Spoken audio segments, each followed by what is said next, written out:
Hello കൂട്ടുകാരെ, നമസ്കാരം. ഞാനിപ്പോൾ ഇന്നൊരു മാങ്ങയും സ്രാവും കൂടിയിട്ടുള്ള ഒരു അച്ചാർ ഉണ്ടാക്കാനുള്ള പരിപാടിയിലാട്ടോ. കണ്ടില്ലേ മാങ്ങ? ആ മാങ്ങ കഷ്ണം മുറിച്ച് വെച്ചതാണിത്. ചെറുത് പീസുകളാക്കിയിട്ട് കട്ട് ചെയ്ത്. അടുത്ത് ഉണക്ക സ്രാവ് ചെറിയ പീസുകളായിട്ട് കട്ട് ചെയ്തുകൊണ്ടിരിക്കുകയാണ്. കട്ട് ചെയ്ത് നമ്മൾ നന്നായിട്ട് വെള്ളത്തിലിട്ടേക്കണം. ഇത്രയാണ് കട്ട് ചെയ്ത് വെച്ചിട്ടുള്ളത്. ഇത് 500 ഗ്രാമിലധികം ഉണ്ട് കേട്ടോ സ്രാവ്. അത് കഴുകി നന്നായിട്ട് വെള്ളം ഊറ്റി മസാല പറ്റി എണ്ണയിലിട്ട് പൊരിച്ചെടുക്കുന്നതാണ് ഇത് കേട്ടോ. ഇത് പൊരിച്ചതിന് ശേഷം വേണം നമുക്ക് അച്ചാറിൻ്റെ പരിപാടി തുടങ്ങാൻ. അത് നന്നായിട്ട് ഡ്രൈ ആയിട്ട് വരണം കേട്ടോ. നമ്മൾ സാധാരണ കഴിക്കാൻ വേണ്ടി വറക്കുന്നത് മാതിരിയല്ല, കുറച്ച് നന്നായിട്ട് ഡ്രൈ ആയിട്ട് വരണം. അപ്പോൾ ഇതാണ് മാങ്ങ മുറിച്ച് വെച്ചിട്ടുള്ളത്. സ്രാവ് വറുത്ത് പൊരിച്ച് വന്നപ്പോൾ ഇത്രയേ ഉള്ളൂ കേട്ടോ. കുറച്ച് പീസുകൾ ഉണ്ടാവുള്ളൂ. അങ്ങോട്ട് ചുരുങ്ങി വരുമല്ലോ. അപ്പം അത് കാരണം നമ്മൾ 1 കിലോ സ്രാവ് പൊരിച്ചെടുത്ത് കഴിഞ്ഞാൽ ഒരു 3/4 കിലോ ഒക്കെ ഉണ്ടാവുള്ളൂ. 3/4 താഴെയൊക്കെ വരുള്ളൂ. അപ്പോൾ ഞാനിതിപ്പോൾ 570 ഗ്രാമാണ് ഇപ്പോൾ സ്രാവ് ഉണ്ടായിരുന്നത്. എന്തായാലും ഒരു 400 ഗ്രാമൊക്കെ ഉണ്ടാവുള്ളൂ. അപ്പം ഇനി കടുക് വെച്ച് പൊട്ടിച്ച് അതിലേക്ക് വെളുത്തുള്ളി, ഇഞ്ചി, പച്ചമുളക് എല്ലാം ഇട്ടൊന്ന് ചെറുതായിട്ട് മൂപ്പിച്ചെടുക്കാം. ഈ വെളുത്തുള്ളി ഇഞ്ചിയൊന്നും കൂടുതലായിട്ട് മൂക്കരുത് കേട്ടോ. ഒന്ന് വാട്ടിയെടുക്കാനേ പറ്റുള്ളൂ. അതിലേക്ക് നമ്മൾ കറിവേപ്പില ഇട്ട് അതും കൂടെ ഇട്ടൊന്ന് മിക്സ് ചെയ്തതിന് ശേഷം പിന്നെ അതിലേക്ക് ചേർക്കാനുള്ളത് നമുക്ക് മസാലകളാണ്. മസാലകളിൽ ആദ്യം ചേർക്കേണ്ടത് മുളക് പൊടിയാണ്. മുളക് പൊടി ഒരു 2 ടേബിൾ സ്പൂൺ ചേർത്തി കൊടുക്കണം കേട്ടോ. ചെറിയ നല്ല എരിവുള്ള മുളക് പൊടി ആകുമ്പോൾ 2 ടേബിൾ സ്പൂൺ ചേർത്താൽ തന്നെ ഉണ്ടായിരിക്കും. പിന്നെ അതിലേക്ക് വേണ്ടത് ഉലുവയും കടുകും വറുത്ത് പൊടിച്ചതാണ്. അതും 1 ടീസ്പൂൺ വേണം നമ്മൾ ചേർത്ത് കൊടുക്കാൻ. 1 ടീസ്പൂൺ ചേർത്തി അത് കഴിഞ്ഞതിന് ശേഷം അതിലേക്ക് വേണ്ടത് നമ്മൾ കായം തിളപ്പിച്ച് ഗ്രേവിയാക്കി വെച്ചിട്ടുണ്ട്. അതാണ് പിന്നെ അതിലേക്ക് ചേർക്കേണ്ടത്. എങ്ങനെയാണെന്ന് വെച്ചാൽ നമ്മൾ ഈ കട്ടക്കായാണ് വാങ്ങിക്കുന്നത്. അപ്പോൾ അത് നമുക്ക് അച്ചാറിലേക്ക് ഗ്രേവി ആവും ചെയ്തു. നല്ല മണവും ടേസ്റ്റും ഒക്കെ കിട്ടുക ഇങ്ങനെ തിളപ്പിച്ച് ഒഴിച്ചാലാണ് കേട്ടോ. അപ്പോൾ അതും കൂടെ ചേർത്തതിന് ശേഷം നന്നായിട്ട് മസാല മിക്സാക്കി എണ്ണ ഇങ്ങനെ തെളിഞ്ഞ് വരുന്ന സമയത്താണ് നമ്മൾ വിനാഗിരി ചേർക്കേണ്ടത്. ചില ആളുകൾ സുർക്ക പറയും, ചില ആളുകൾ വിനാഗിരി പറയും. ഏതായാലും അതാണ് ചേർക്കേണ്ടത്.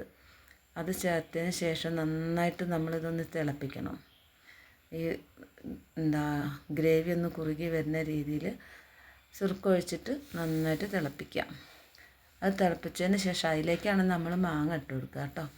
ഈ മസാലയ്ക്ക് വേണ്ട ഒരു ചെറിയ ടീസ്പൂൺ ഉപ്പ് മാത്രം ഇതിൽ ചേർത്താൽ മതി. കാരണം സ്രാവിൽ ഉപ്പുള്ളത് കാരണം മാങ്ങയിലേക്കൊന്നും ഉപ്പിടേണ്ട ആവശ്യമില്ല കേട്ടോ. അപ്പോൾ ഇതിതാ ക്ലിയറായിട്ട് വന്നിട്ടുണ്ട്. ഇനി ഇതിലേക്ക് നമ്മൾ സുർക്ക ഒഴിക്കാൻ പോവുകയാണ്. സുർക്ക ഒഴിച്ച് നന്നായിട്ട് തിളച്ചതിന് ശേഷം മാത്രമേ മാങ്ങ ഇടാൻ പറ്റുള്ളൂ. ഇതാണ് സുർക്ക ഒഴിച്ചുകൊണ്ടിരിക്കുകയാണ്. എന്തായാലും 1 കപ്പ് സുർക്ക ഒഴിക്കണം. കാരണം നമുക്ക് മാങ്ങ നല്ല മധുരമുള്ള മാങ്ങ ഇപ്പോൾ കിട്ടുക, കുറച്ച് ചെനച്ച മാങ്ങ കിട്ടുക, നല്ല പച്ച മാങ്ങ കിട്ടില്ല. അപ്പോൾ അതിലേക്ക് പുളി കൂടി വരണമെന്നുണ്ടെങ്കിൽ കുറച്ചധികം സുർക്ക ഒഴിക്കണം. പിന്നെ അതേമാതിരി തന്നെ നല്ലെണ്ണയിലാണ് നമ്മളിത് ചെയ്യുന്നതൊക്കെ. അച്ചാറുകളൊക്കെ ചെയ്യുന്നത് നല്ലെണ്ണയിലാണ്. അപ്പോൾ സുർക്ക ലേശം കൂടെ കായം തിളപ്പിച്ച പാത്രത്തിൽ ഒഴിച്ചിട്ട് അതും കൂടെ കൂട്ടി ഒഴിക്കുകയാണ് ഇതിലേക്ക് കേട്ടോ. അതും കൂടെ ചേർത്തതിന് ശേഷം ഇതെല്ലാം കൂടി നന്നായിട്ടൊന്ന് തിളക്കട്ടെ. നന്നായിട്ട് തിളച്ച് നല്ലൊരു ഗ്രേവി ആയിട്ട് വരുന്ന സമയത്താണ് നമ്മൾ മാങ്ങ ചേർക്കേണ്ടത്. നന്നായിട്ട് തിളച്ച് വരട്ടെ.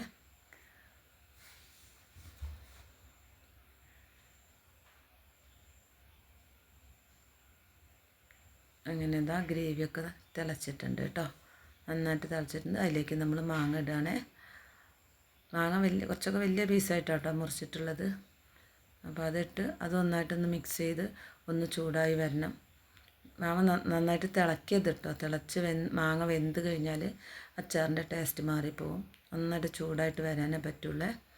അങ്ങനെ നന്നായിട്ട് ചൂടായി വരുന്ന സമയത്ത് നമ്മളതിലേക്ക് ചേർക്കേണ്ടത് പിന്നെ നമ്മൾ പൊരിച്ച് വെച്ച സ്രാവുണ്ടല്ലോ, അതാണ്.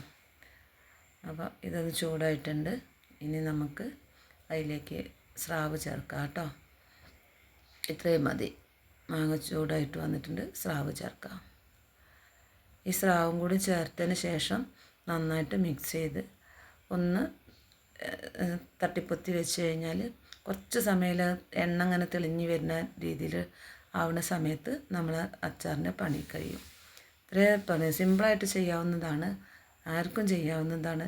കാരണം ഇതൊക്കെ എല്ലാവരും ചെയ്യുന്നത് തന്നെ ആയിരിക്കും, എന്നാലും ഞാൻ ചെയ്യുന്ന രീതി ഇങ്ങനെയാണ്. ഇത്രയും പെട്ടെന്ന് ചെയ്യാം. നമുക്ക് കഷ്ണങ്ങളൊക്കെ മുറിച്ചെടുക്കാൻ വേണ്ടി മാത്രമേ കുറച്ച് സമയം പിടിക്കുന്നുള്ളൂ. ഇഞ്ചി, വെളുത്തുള്ളി, അതേമാതിരി മീൻ, മാങ്ങ അതെല്ലാം അരിഞ്ഞെടുക്കാനേ കുറച്ച് സമയം പിടിക്കുന്നുള്ളൂ. എല്ലാം റെഡിയാക്കി കഴിഞ്ഞാൽ അടുപ്പത്ത് വെച്ച് ചെയ്യാനുള്ള വെറും 10-20 മിനിറ്റിൻ്റെ ഉള്ളിൽ എല്ലാ പരിപാടിയും കഴിയും. അപ്പോൾ ഇതാണ് നമ്മുടെ മാങ്ങയും ഉണക്കസ്രാവും കൂടിയിട്ടുള്ള അച്ചാർ. ഇനി ഇത് നമ്മൾ നന്നായിട്ട് പാത്രത്തിലൊന്ന് നിരത്തി ഒന്ന് തട്ടിപ്പൊത്തി വെക്കുക. അപ്പോൾ അതിലേക്ക് എണ്ണ ഇങ്ങനെ തെളിഞ്ഞ് വരും. ആ എണ്ണ തെളിഞ്ഞ് വരുന്ന സമയത്താണ് നമ്മളിത് അച്ചാറിൻ്റെ പണി കഴിയുന്നത്. ഇനി ഇതിൽ നമുക്ക് സുർക്കൻ്റെ അല്ലെങ്കിൽ ഉപ്പിൻ്റെ എന്തെങ്കിലുമൊക്കെ ആവശ്യമുണ്ടെന്നുണ്ടെങ്കിൽ നമ്മൾ എല്ലാം തണുത്തതിന് ശേഷം ടേസ്റ്റ് നോക്കുക. കുറച്ച് സമയം വെക്കണം. എന്നിട്ട് ടേസ്റ്റ് നോക്കിയിട്ട് ഉപ്പ് പോരാന്നുണ്ടെങ്കിൽ മാത്രമേ ഇട്ട് കൊടുക്കാൻ പാടുള്ളൂ കേട്ടോ. കാരണം സ്രാവിൽ അത്രയ്ക്ക് ഉപ്പുണ്ടാവും. നമ്മൾ എത്ര വെള്ളത്തിലിട്ട് കഴിയാലും ഉപ്പ് രസം പോവില്ല സ്രാവിന്. അതിന് വേണ്ടിയിട്ടാണ് ഈ മാങ്ങ ഇട്ട് കൊടുക്കുന്നത്. അപ്പോൾ ആ മാങ്ങയിലേക്ക് ഉപ്പ് നന്നായിട്ട് പിടിച്ചോളും. അപ്പോൾ ഇത്രയേ ഉള്ളൂ പണി. ഇങ്ങനെ വെച്ച് ഒന്ന് ആ എണ്ണ തെളിഞ്ഞ് വരുന്ന സമയത്ത് നമുക്ക് അടുപ്പത്തുനിന്ന് മാറ്റി വയ്ക്കാവുന്നതാണ് കേട്ടോ. അപ്പോൾ എന്തായാലും എൻ്റെ വീഡിയോ കണ്ടിട്ട് എല്ലാവർക്കും ഇഷ്ടമാവുകയെന്ന് വെച്ചാൽ ആദ്യമായിട്ട് കാണുന്നവരുണ്ടെങ്കിൽ ഒന്ന് സബ്സ്ക്രൈബ് ചെയ്യുക. അല്ലാത്തവർ എൻ്റെ വീഡിയോ കാണുന്നവരൊക്കെ ഒന്ന് ലൈക്ക് ചെയ്ത് സപ്പോർട്ട് ചെയ്യുക.